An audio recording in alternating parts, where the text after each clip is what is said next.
O vídeo a seguir foi produzido pelas acadêmicas Alexia de Mello Miguel e Laiane Lans Cardoso, como trabalho para avaliação parcial na disciplina de Psicologia do curso de Direito da Univale.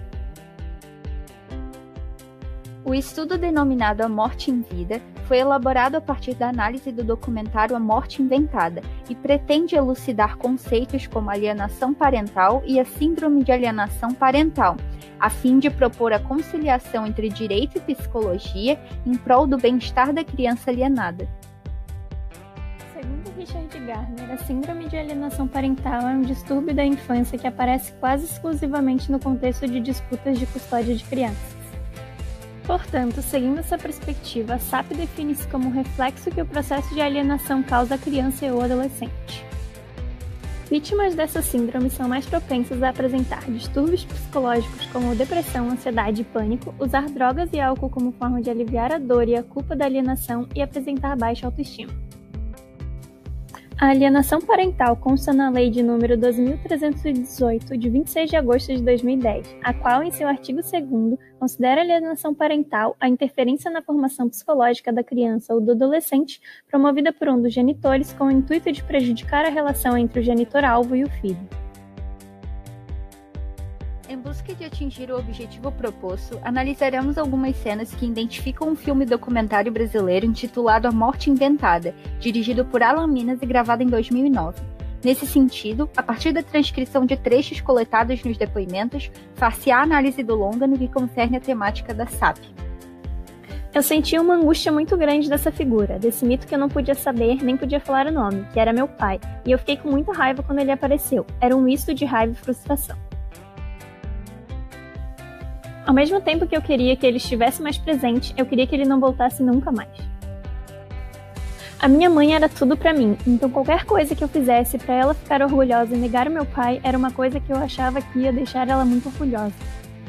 Segundo os relatos, os sentimentos usualmente expostos são de angústia, raiva e frustração, isto é, sensações comumente carregadas de uma valoração negativa atreladas a um dos genitores.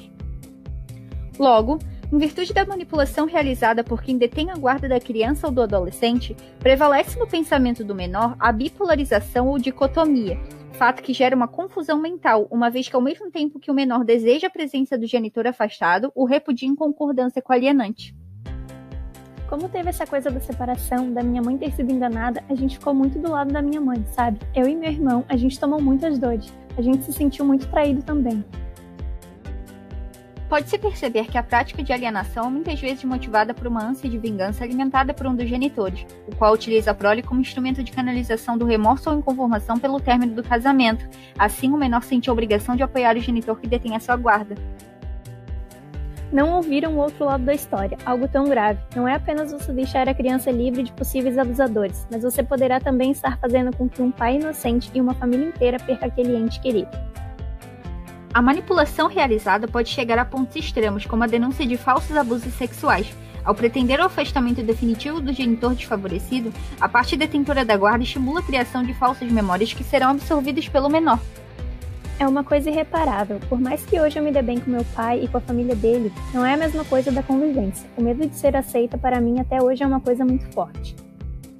Em virtude dos atos de alienação sofridos, o adulto desenvolve uma personalidade frágil e ainda assim convive com diversas consequências, como o medo de ser aceito, a baixa autoestima e ainda a possibilidade de reprodução do exemplo alienante.